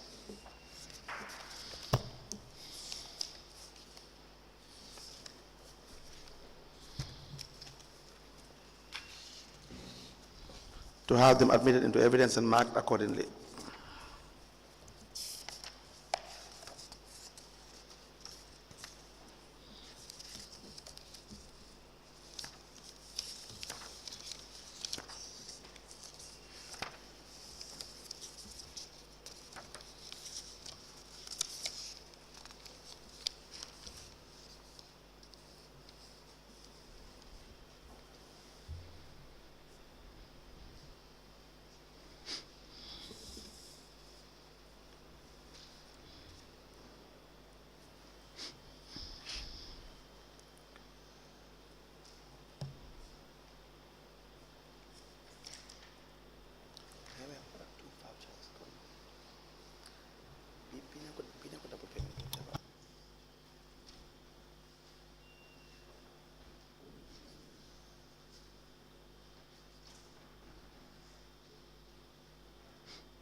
A payment voucher dated the 24th of February 2021 with voucher number PV210409 and a payment voucher dated the 8th of February 2021 with PV number PV210405.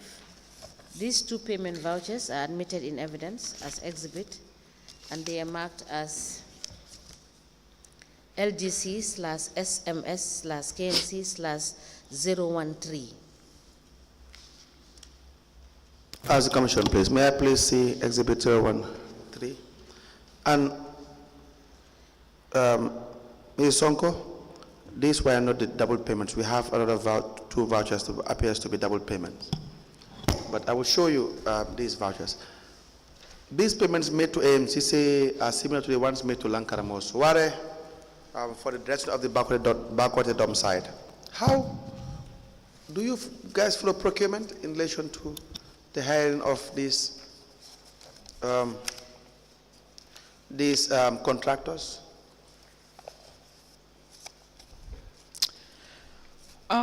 Normally, the identification of the contractor, yes,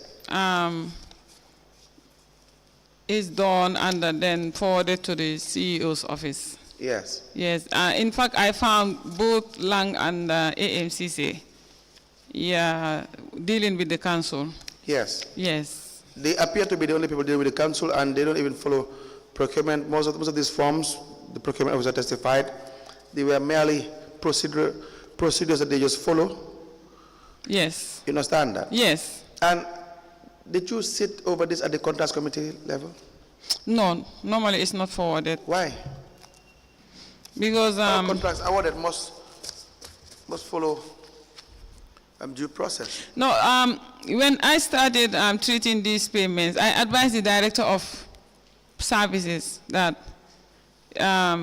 they should try and have a service level agreement with AMCC, because he was the one with the machineries. Yes. For such kind of works, for his issue to be taken to GPPA. Yes. Yeah, for GPPA to approve. Yes. For council to have a service level agreement with AMCC. Yes. Yes. So, but why was it not done? I believe because the law says for every procurement it has to be strictly in line with Procurement Act and Regulation. Strictly. That's right. So why were payments made to AMCC continuously and Lankaramo without following due process? In the case of these procurements, it was complicated. Why?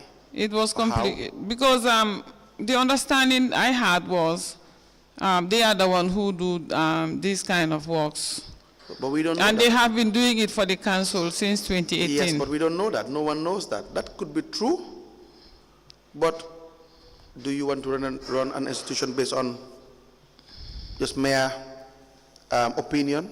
It was not only Lang, but in the case of the dressings, it's mostly Lang and AMCC. But in the case of even the drains cleaning, Yes. they have their list of contractors Yes. that they always give the contracts to. Yeah.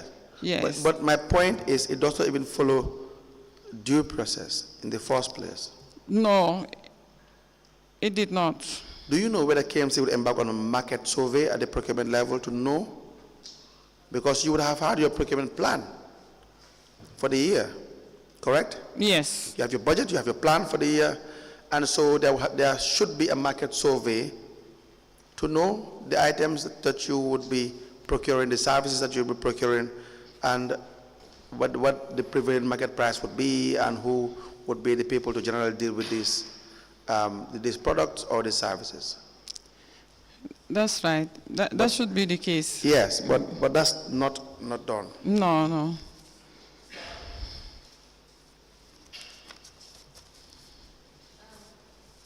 Madam Sonko, on the issue of Mr. Sisi and Lankaramo, looking at the vouchers and looking at the work they do, we have realized that AMCC is the one that has the machinery. Yes. And yet still it was contracted to another party who goes to contract Mr. Sisi. Is that correct? Yes, that is correct. But I think that is because they had issues with AMCC. There was a time they owe him a lot of money, and he was refusing to lend them, or he was refusing to receive contracts from them. So they resorted to going through Lank, who would also subcontract or would hire from AMCC. So then how do you, would that not be too expensive? It is extremely expensive. It is extremely expensive. Because if another party is given the contract, the party would add up his markup Obviously. to be able to hire this. Obviously. Now, why didn't the council consider purchasing its own dresser and bulldozer? I think they had applied to the central government and they were giving 2 bulldozers, D8 and D9, but even those bulldozers were not maintained by the council. At that time, I was not the CEO, but I found those issues there when I became the CEO. So, in your opinion, do you think it is more economical, given the nature of the dump site, being one of the biggest municipalities that generates so much waste? Mm-hmm. Don't you think it is prudent for them to have owned their own dresser and bulldozer and continually make attempts to make sure that those ones are functional in order to be able to maximize the resources expended in the dressing and in the dredging of the dump site? Definitely, it would have been less costly to the council if they had maintained those bulldozers. You know, they went up to the extent of spending $1 million to maintain the bulldozers, and nothing was achieved out of that $1 million. That was a big waste. And when you, as a CEO, when you made the projection as to how much is expended on the dredging and the packing of the dump site, when you made your projection in terms of expenditure, did you make any consideration to making sure that you advise council to purchase their own equipment? No, the equipments are really expensive. Yeah. Yes, they are extremely expensive for council to afford. But since they had the opportunity of being availed with at least one, if I had... You said two, D8. Yeah, two, rather. Were they functional when they were given? Please? Were they functional? Were those They were functional. They were Yes, they very were much functional. Functional, yes. So I think it's... Was it during your time? Did you find them there or they came in your presence as CEO? I found them even not functioning. Yeah. Thank you. Council, you may proceed. I have 2 vouchers. Well, not 2, but I have a voucher here that I want to show you. It's PV 201269. The date is 10th of September 2020. It's a payments made to you. It says being refund of his cost of credit, I think it's her cost of credit, to make calls related to her job as per claim attached, $5,000. Please have a look. Hold on a minute. The other one is PV 201633. Date is 3rd of November 2020 as well. Says being refunded for cost of telephone expenses for the month of October 2020 as per memo attached. Please go through these vouchers.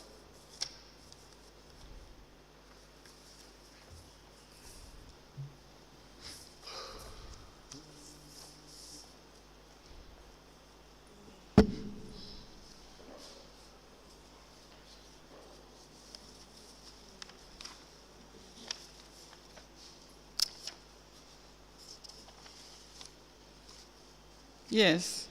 These are payments made to me. May I please have the vouchers?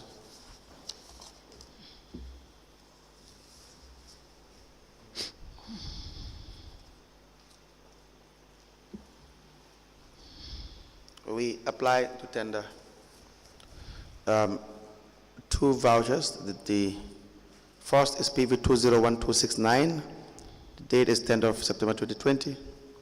$5,000 is paid to the witness for refund of credit used to make calls related to her job as per claims attached. The second is PV 201633, 3rd of November 2020, $5,000 as well. Into evidence as exhibit.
A payment voucher dated the 10th of September 2020 with voucher number PV 201269, and a payment voucher dated the 3rd of November 2020 with PV number PV 201633. These two payment vouchers are admitted in evidence as exhibit, and they are marked as LGC/SMS/KMC/014. As the commission places, may the witness please be given exhibit 014.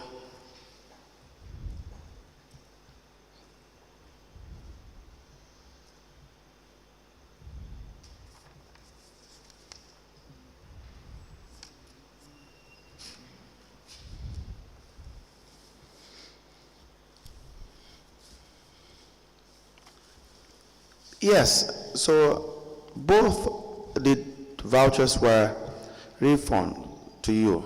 Yes. $5,000. Why were you refunded $5,000 in two separate occasions?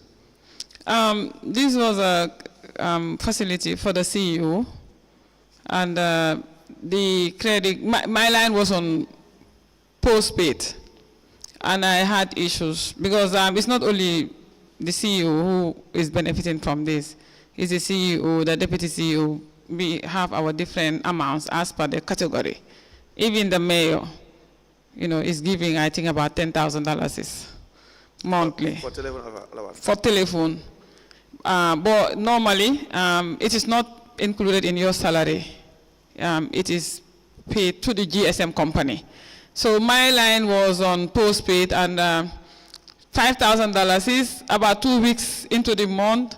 When I want to make calls, I will realize that the credit is exhausted, and I could not understand why. And that happened for about 2-3 months, and I became fed up with it.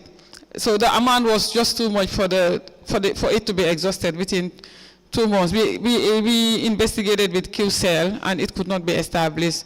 So I discussed with the management, and I decided that now let me put it on postpaid. But they said that I have to buy the credit and claim the refunds. Who said that in the management? Who advised that? No, it was an advice by the deputy director of art, because he was the one in charge of these credit payments. He received the invoices and processed the payments. So I had discussed it with him, and he advised that we do it that way to simplify things. Well, I don't know, but was the issue with your telephone ever sorted out? Yes. At what point? The 5,000 buying prepaid is more beneficial and cost effective, because when you buy your credit, you will have your free credits as well. Yes. So sometimes I use it for more than a month, even before needing to. Is it a matter of you preferring prepaid, or that your line had an issue? No, it's not the line. I just had problem with the usage of the credit, and it could not be established. It could not be explained. So how much? So you prefer to be paid prepaid? Yeah, I prefer to go prepaid. But then the amount allocated was $5,000. Yeah, that's $5,000. That's in your to the CEO. Yes. It's your appointment letter. Is it in your appointment letter?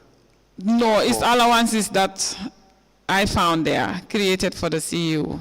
But they are not captured in your appointment letter as well? No. Or was the allowance a resolution that was passed, or how was? Please repeat that. How did this allowance? How did you arrive as a council? How did they determine this allowance paid to the CEO, the mayor, and the deputy mayor? I want to believe it was determined at a meeting. Yeah. At a senior management meeting, or maybe at a council meeting. Council meeting. Yes. But you don't know.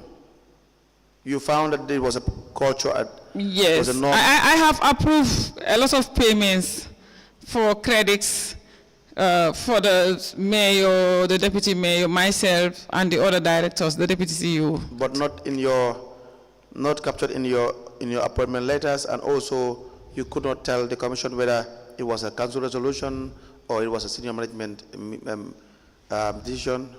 How council came about? Unless we find out. Yes, we will need information regarding that. Yes. Because your allowances generally would have been captured in if you are appointed, correct? Appointment letter. Your grade as well will show what your income would be. If there are other allowances that you are entitled to, it will be very much clearly spelled out. So if there are other allowances, for instance, credit. I didn't have issue with it because I had experience of such from where I worked before, yes. Both Gamtel and GBOS. Yes. Now, upon the allowances that are captured in the appointment letter, you are giving a credit allowance. That doesn't make it right. Experiences or practices of other institutions. So that is why I did not have issue with it. I understand that. Yes. I'm just trying to find out what brought about the credit allowance that's outside the approved allowances when you were appointed as CEO. So we just want to understand how it came about for other staffs to be allocated credit. Is it for you $5,000? Is deputy CEO how much?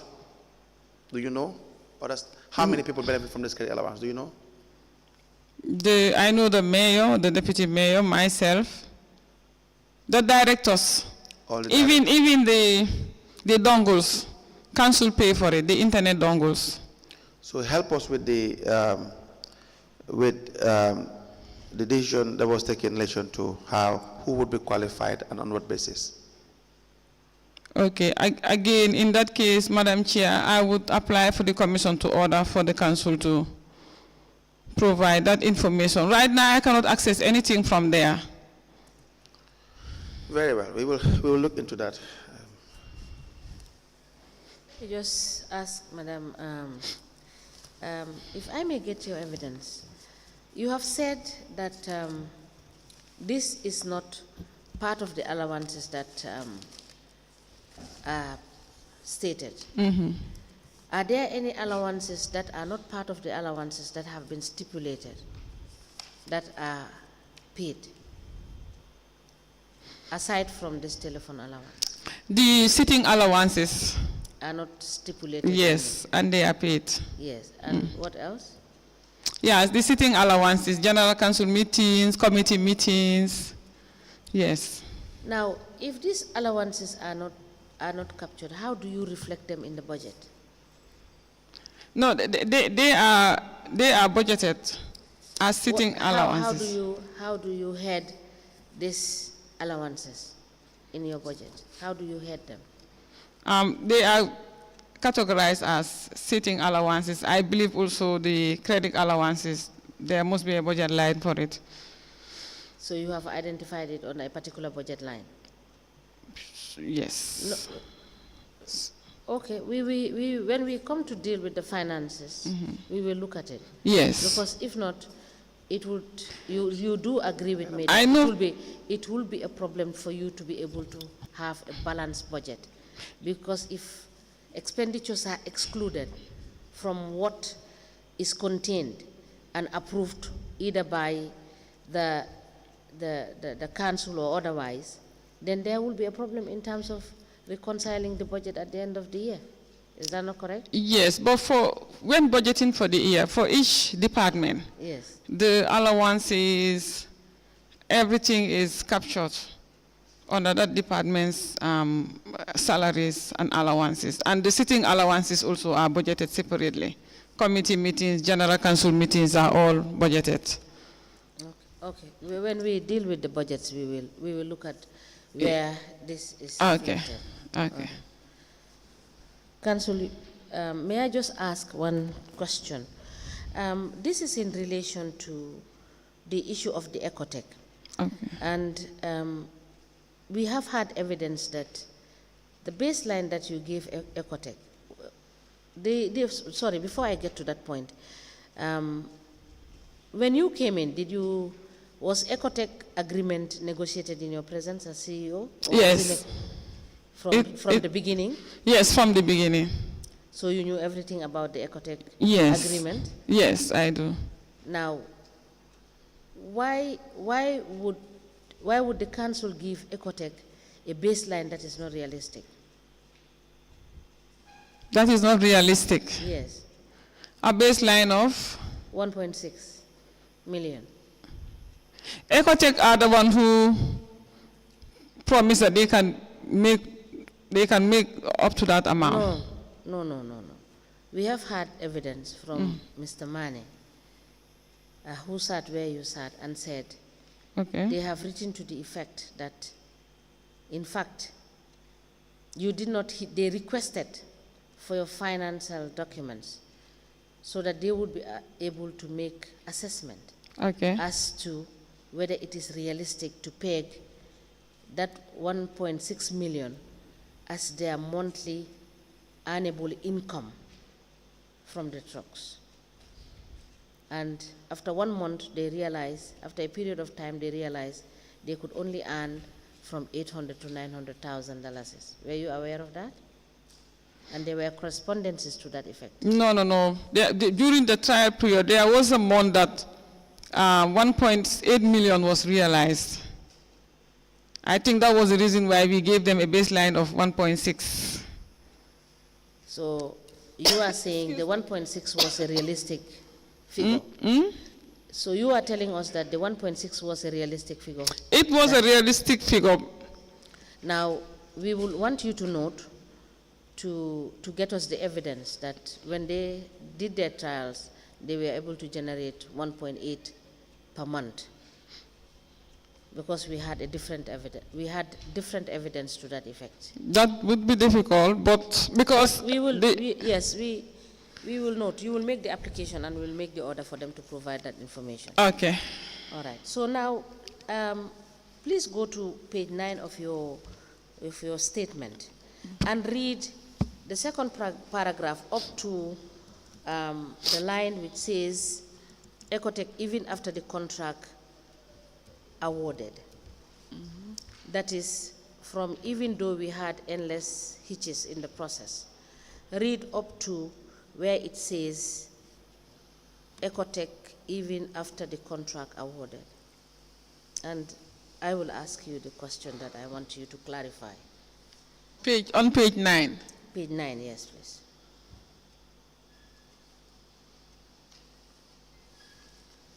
Okay.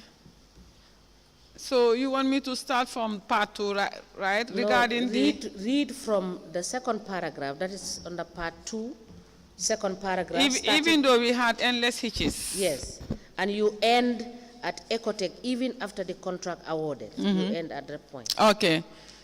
Even though we had endless hitches in the process, we were able to complete the tender process and have the contract awarded to Ecotech in line with GPPA regulations. While all these were happening, some unscrupulous councillors were going behind the scenes and making Ecotech believe that without their support, they would not be awarded the contract. Until one day, the other partner, Mr. Gaston Francis Meltus of Ecotech, complained to me about the endless bribes the so-called councillors are demanding from them. Are demanding from him.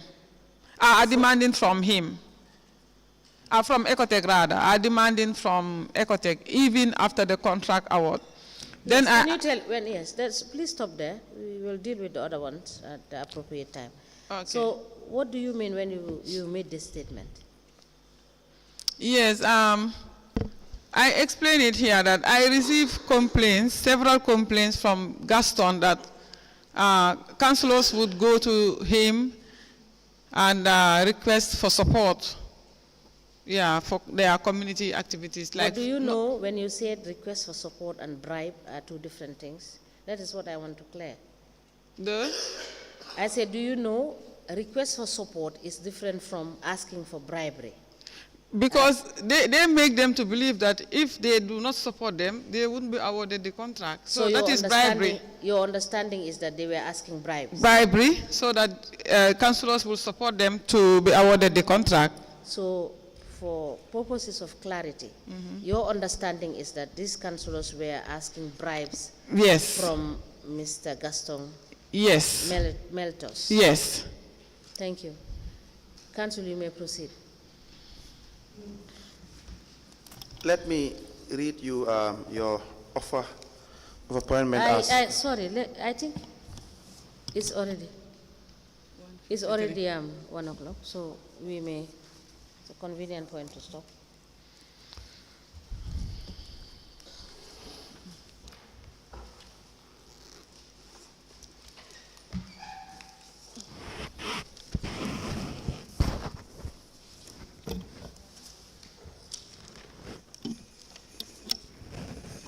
We may rise.